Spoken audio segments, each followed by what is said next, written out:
जैसे रोगी होता है, रोगी को ये पता लग जाता है कि दीर्घ रोग है और यहाँ के लोकल हॉस्पिटल के डॉक्टरों ने मना कर दिया है कि आप जाइए ऑल इंडिया इंस्टीट्यूट दिल्ली में।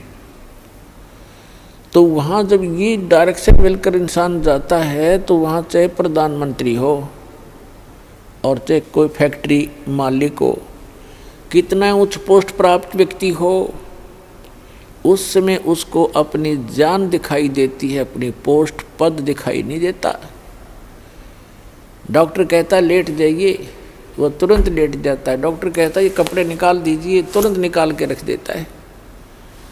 उस समय उसके नखरे खत्म हो जाते हैं और तभी वो उपचार प्राप्त करता है।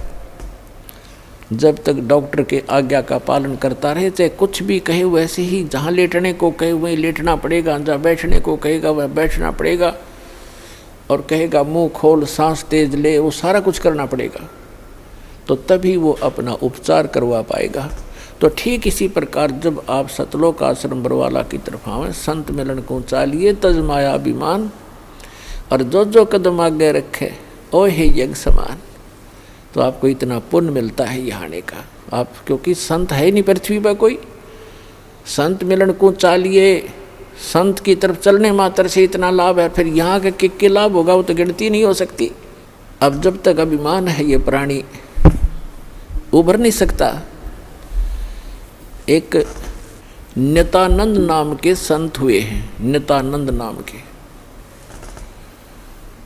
वैसे वो ब्राह्मण जाति में जन्मे थे, लगभग 250 वर्ष पूर्व की बात है। उनका घर का नाम था श्री नंदलाल, नंदलाल नाम था उनका। उनके माता पिता बचपन से ही मर गए थे, मृत्यु को प्राप्त हो गए थे। उनका पालन पोषण नाना नानी के घर हुआ था। उनके नाना जी जो थे, नंदलाल जी के नाना जी नारनौल के नवाब के यहाँ एक उच्च पोस्ट प्राप्त थे। और जब ये नंदलाल जी युवा हुए, ब्राह्मण कुल में थे ये, तो इनको भी वहाँ एक तहसीलदार की पोस्ट पर नियुक्त करवा दिया। नंदलाल जी तहसीलदार थे, घोड़ा इनको प्राप्त था, बन ठन कर चलते थे। उस समय जो तहसीलदार की वैल्यू जनता में होती थी, इज्जत होती थी, आज के तो मेरे ख्याल में मंत्री की बिना होगी। नंदलाल जी का विवाह हो गया था, संतान प्राप्ति अभी हुई नहीं थी। अब कहते हैं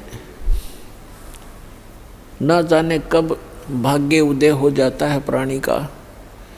एक दिन नंदलाल जी अपने महल के, अपने मकान के छत पर, गर्मियों के समय में छत पर टहल रहा था। रात्रि में नींद आई नहीं और उसने क्या देखा कि कहीं थोड़ी सी दूरी पर रात्रि के समय किसी के घर पे कोई संत आए हुए हैं और परमात्मा की कथा सुना रहे हैं, सत्संग कर रहे हैं।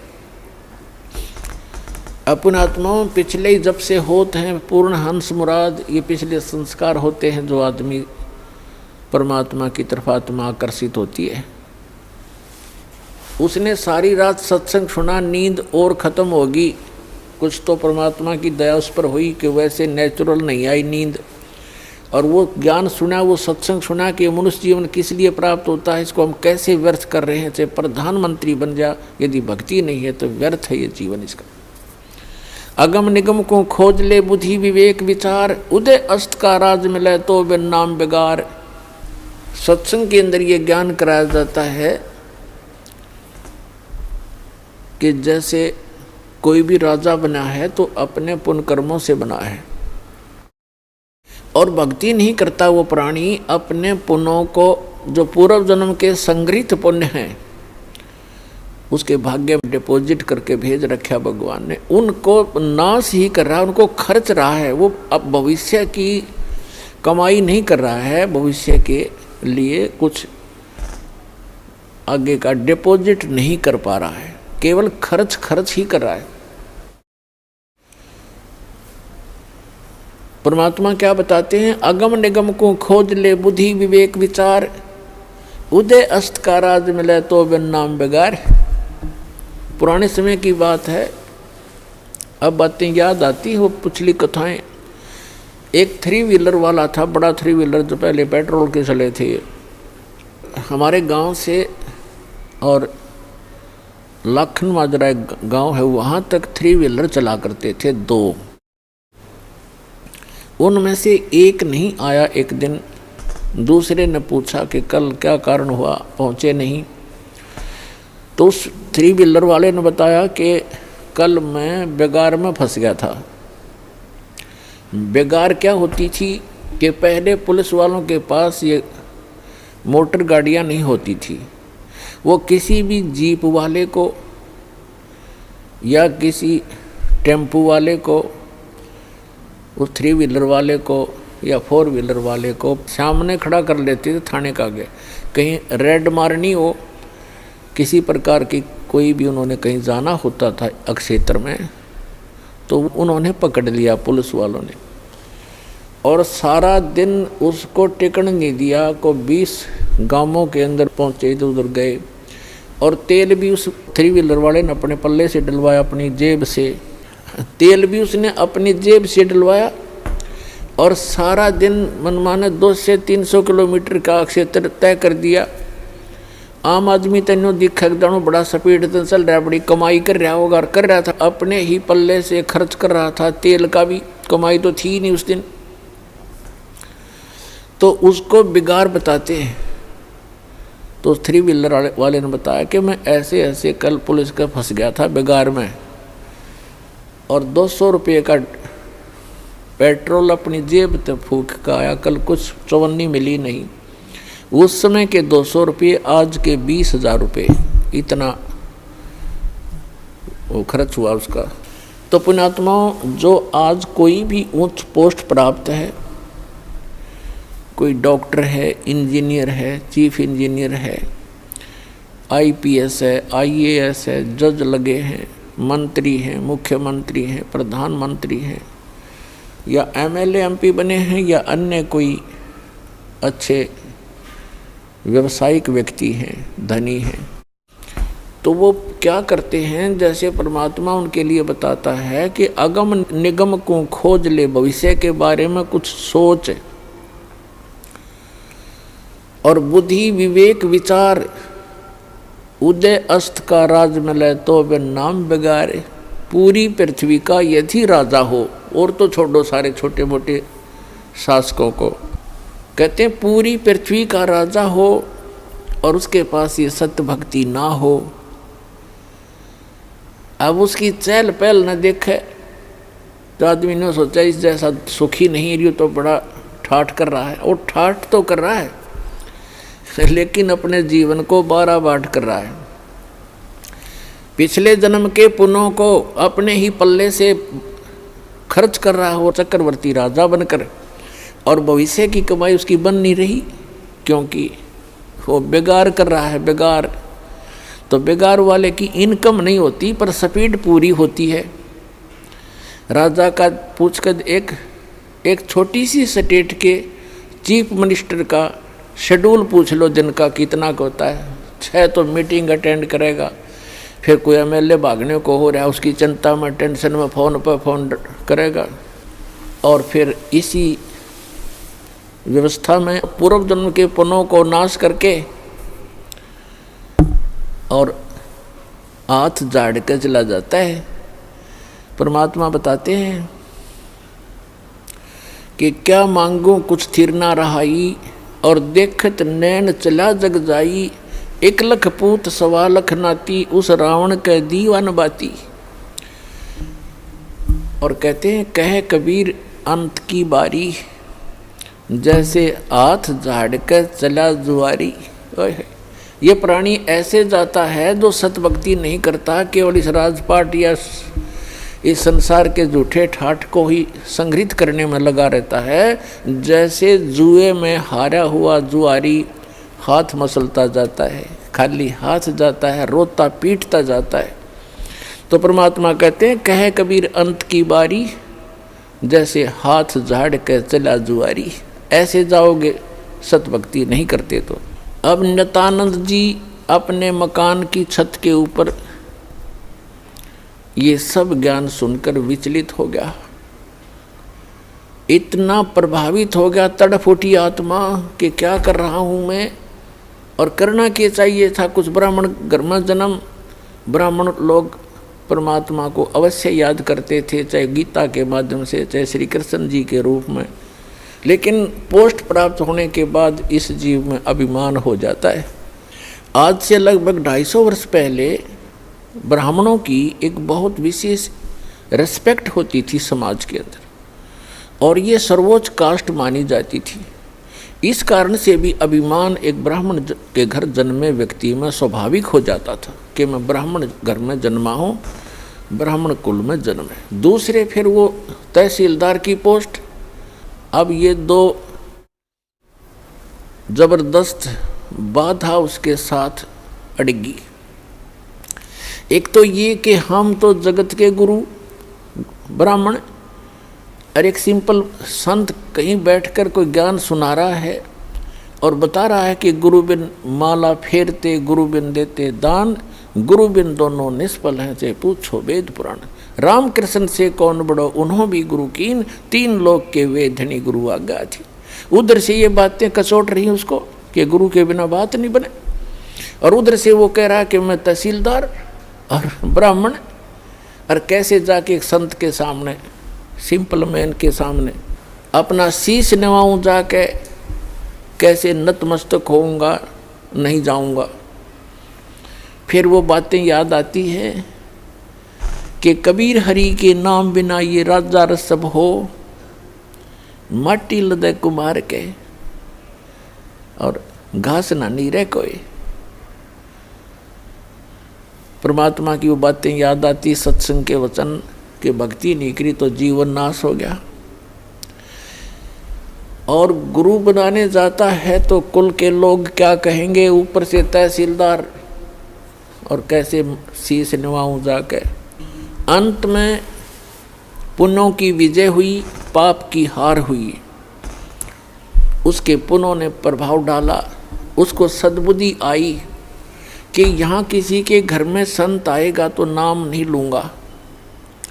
उस संत के बारे में जानकारी प्राप्त की कि ये कौन सत्संग कर रहा था, क्या हो रहा था रात्रि में, ये संत कौन है, कहाँ से आता है। उसका पता चला कि नारनौल से 2 किलोमीटर की दूरी पर बाहर बनी में जंगल में इनका आश्रम है। तो नित्यानंद जी ने सोचा कि सुबह सुबह चला जाऊंगा वक़्त से, उस समय तक गांव के नगर के लोग कोई नहीं पहुंचे होंगे और किसी को पता नहीं लगेगा कि तहसीलदार और ब्राह्मण किसी का चेला बन गया, और वक़्त से जाके नाम ले आऊँगा, फिर अपना वजन कर लिया करूँगा। तो इस उद्देश्य से वो वक़्त से उठा अगले दिन, नेक्स्ट डे, और घोड़े पर सवार हुआ, मुंह अंधेरे वक़्त से पहुंच गया, जा रहा था आश्रम की ओर तरफ। उधर से वही संत, क्योंकि रात्रि के समय तो वो अपना सज धस कर जैसे भी कपड़ा उपड़ा लाल पीला बांध के और गया था। उस समय वो सिंपल एक सफ़ेद धोती लपेट के और सिर के बाल मुंडवा रखे थे, उसने उस तरह फिरवा रखा था संत जी ने। गुमानी दास नाम था, वो विष्णु उपासक वैष्णु पंथ के संत थे। और उस समय ये सोन को सोन गणे मान्या करते ब्राह्मण लोग खास कर। अब वो ये सोचकर चला था कि आज मैं मेरा जीवन सफल करने जा रहा हूँ, जैसा कि उसने सत्संग में सारे पहलुओं पर ज्ञान सुना था। आज मैं एक अनमोल काम करने जा रहा हूँ अपने जीवन का। और सामने से क्या देखा कि एक कचकोला कति कोरा उस तरह फिरवाए आदमी आवे।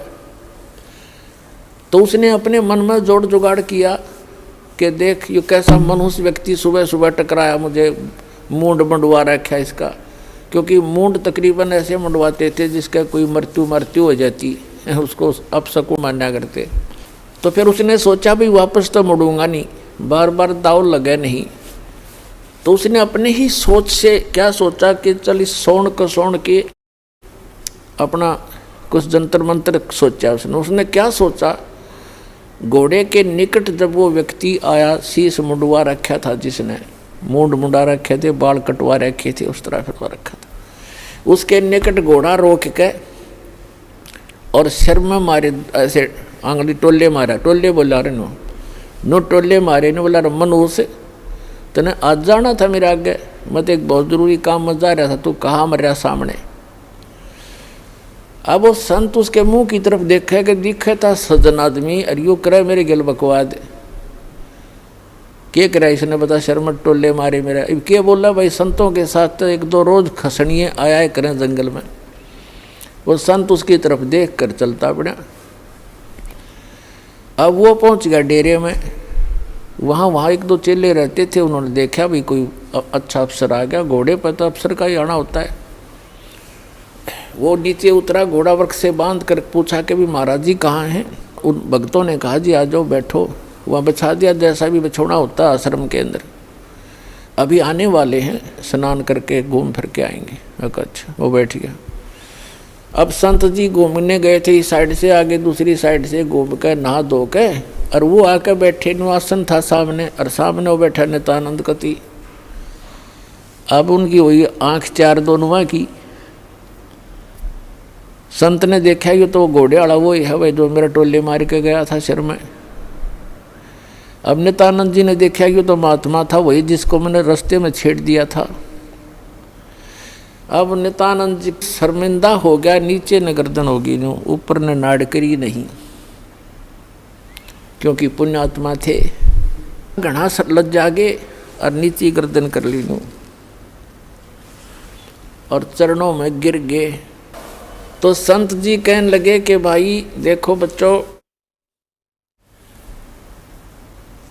यदि कोई कुम्हार से घड़ा लेने जाता है मटका, तो उसको ऐसे टोले मार मार देखता है खरा है खोटा। तो भाई तुमने गुरुजी को टोले मार के परख लिया, कोई बुरी बात नहीं बेटा, ये सही बात है कि नहीं बाजता। इतना सुन के और चरणों में बुरी तरह गिर गया, क्योंकि उसकी मरोड़ निकालनी थी, उसका ऐम खत्म करना था परमात्मा ने।